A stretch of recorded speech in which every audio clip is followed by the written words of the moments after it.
Bien, mesdames et messieurs, chers amis, bonsoir. Je tiens tout d'abord à remercier Madame Lavergne et l'équipe de l'association Vivre et Connaître Castelnau qui m'accueille très gentiment ici ce soir à Castelnau d'Estrettefort, mon village natal. Donc vous imaginez que je suis particulièrement sensible à cette sollicitation. Je suis très heureux d'être parmi vous ce soir pour évoquer l'histoire du maquis d'Ornano. Nous allons essayer de mettre en lumière la dimension atypique de ce maquis et au-delà ce qui apparaît comme universel dans l'histoire et la mémoire de la résistance.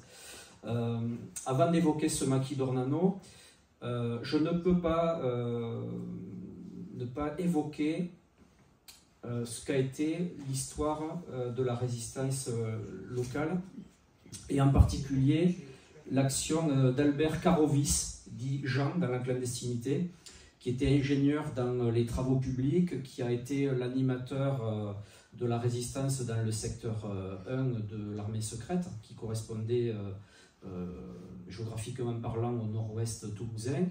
Il était implanté à Grenade-sur-Garonne et concernait les communes de Saint-Jory, Castelnau d'Estrettefort, Grisol, etc. Il a eu une action remarquable au sein de l'armée secrète. C'est un résistant de 40 ans, il faut le souligner, blessé pendant la campagne de 40, il reçoit un éclat d'obus. Il est replié avec une partie de son unité dans les Pyrénées-Atlantiques, Basses-Pyrénées à l'époque, et très rapidement, il va constituer cet embryon de résistance en se rapprochant du mouvement combat qui va donner lieu assez rapidement à la constitution de l'armée secrète que je vais évoquer également s'agissant du Tarn-et-Garonne puisque le maquis d'Ornano faisait partie de la 4e compagnie de l'armée secrète dans ce département. C'est aussi l'occasion d'évoquer le rôle joué au sein de cette formation de la résistance par un ancien maire de Castelnau d'Estrettefort, René Redoulès, et je le dis sous le contrôle de monsieur Louis Vidal parmi nous ce soir. Voilà, je pense que c'est quelque chose qui est très important à souligner, qui mériterait en soi une conférence, voilà, hein, sur la résistance dans ce secteur 1 de l'armée secrète. Nous pourrions évoquer le rôle joué par le maquis Roger également, hein, sous l'autorité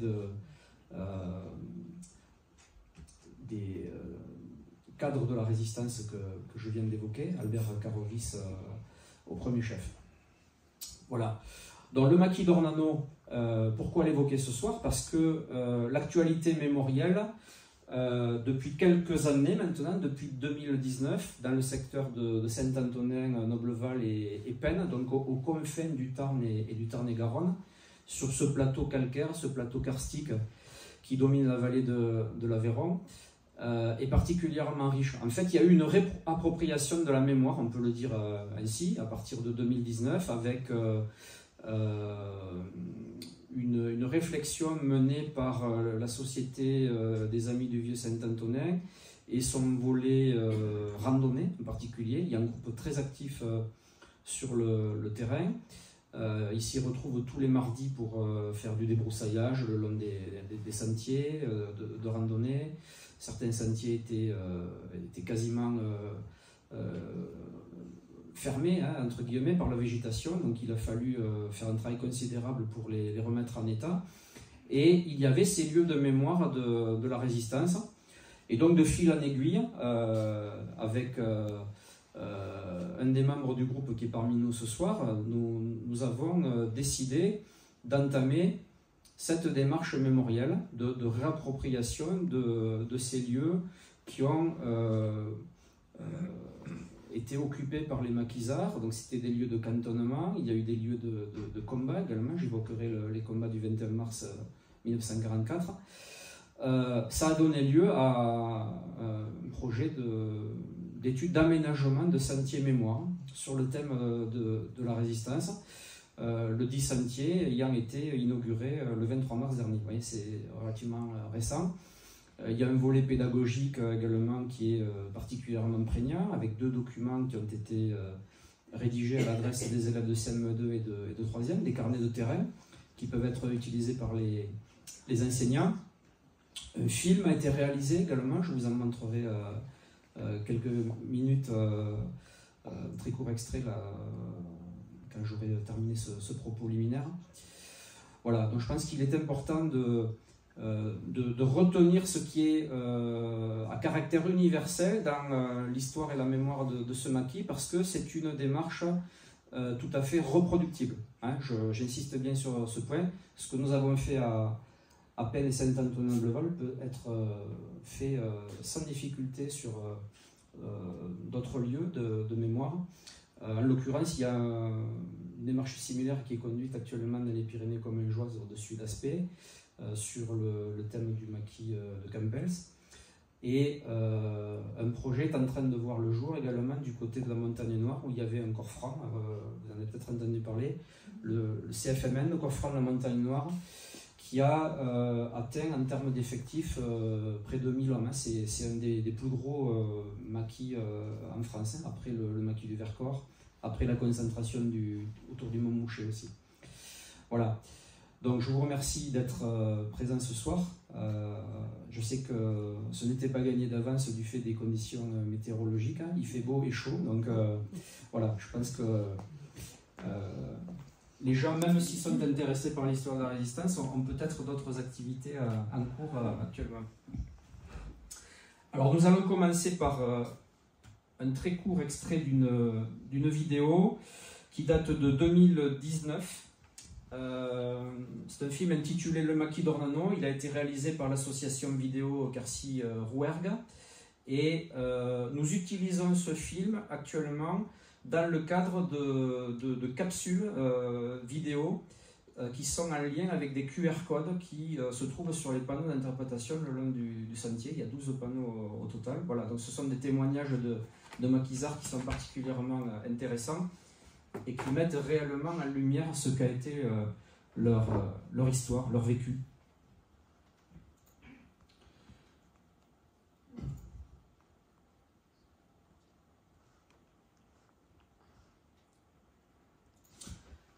Ça c'est peut-être mis en veille. Excusez-moi. Oui, voilà.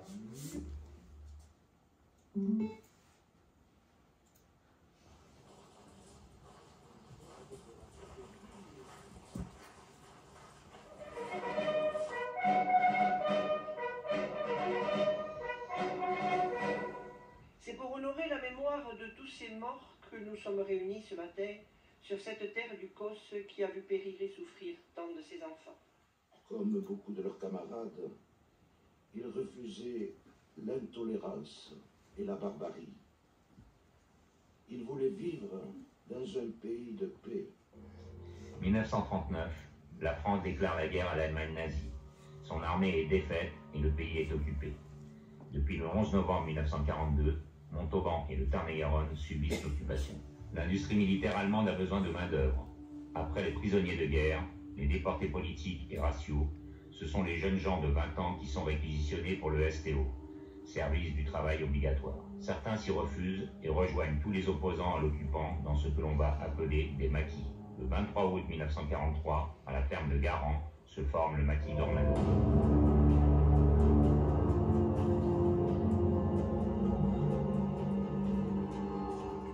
J'ai cherché comment aller quelque part, c'est pas simple, et j'aurais fini par trouver ici des amis, dont l'un s'appelait M. Vidal, et qui était un ami de Barahona et Lédé, qui était le curateur de Maquis d'Ornanon. Et il m'avait dit, le jour où tu reçois la réquisition pour partir en Allemagne, tu me le dis, et puis si tu ne pars pas. Alors le jour de mon départ, je suis monté dans le train avec une petite valise dans laquelle j'avais mis un peu de tout, et puis mes papiers. Et le train ici s'était arrêté, j'avais une place, je me suis assis. J'avais les amis qui étaient là. Et au bout d'un moment, je suis descendu par l'autre côté du train. Je traversais les voies, Je suis ressorti par derrière, où M. Guillaume m'attendait. Et il m'a mené chez Barahona. Barahona était un épicier qui habitait route de Paris. Et mais voilà, si vous voulez entrer, venir au maquis, nous préparons un maquis. Alors si vous voulez, vous pouvez, à partir d'aujourd'hui, vous restez. Vous venez rester chez moi pendant quelques jours. Et quand nous serons prêts, vous partirez avec les autres. Il y avait les anciens militaires, et pas que les anciens militaires, il y avait les anciens militaires qui prenaient forcément le commandement, le chef était l'ancien militaire, c'était le lieutenant. Il y avait plusieurs anciens militaires. Mais il y avait aussi, plus que des jeunes, il y avait des gens qui étaient plus ou moins recherchés parce qu'ils étaient anti-collabos, ils étaient résistants. Et à un moment, ils arrivaient, ils étaient obligés de partir dans le maquis.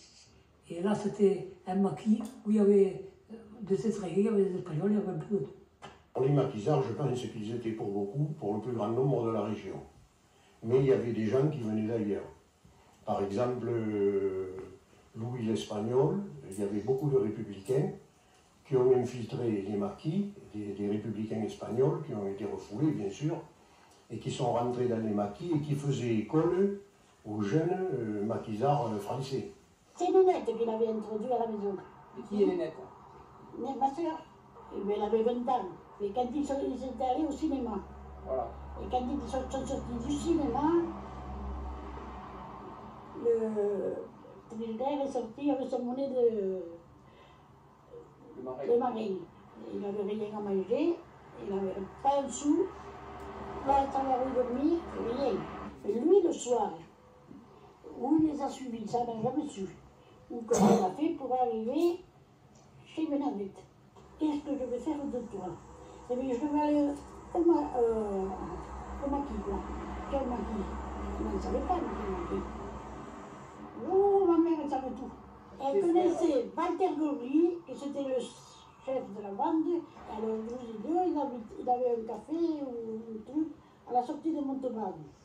Il est allé, là, ils ont commencé à le faire parler, le cuisiner, pourquoi tu fais ci, pourquoi tu fais là, explique-nous pourquoi tu veux aller.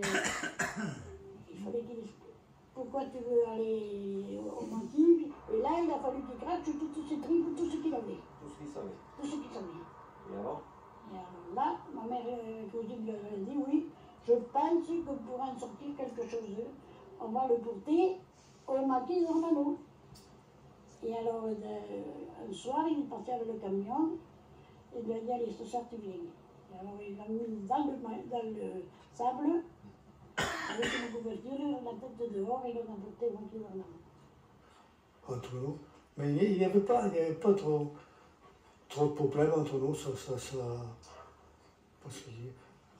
alors qu'il y avait un peu des gens de partout, et nous avions des gens très clairs qui venaient, je ne sais pas, d'Alsace, 2 Allemands qui étaient chez nous, deux Juifs allemands qui étaient tout un jeune, qui avait encore, il y avait un Loulou, là, mon ami Loulou, qui était de Bordeaux, un autre qui était de Collioure,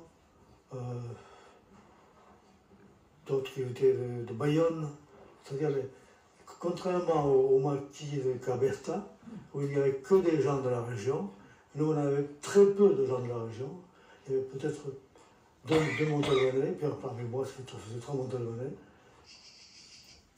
Voilà, donc on va s'arrêter là, et je vais basculer sur le diaporama.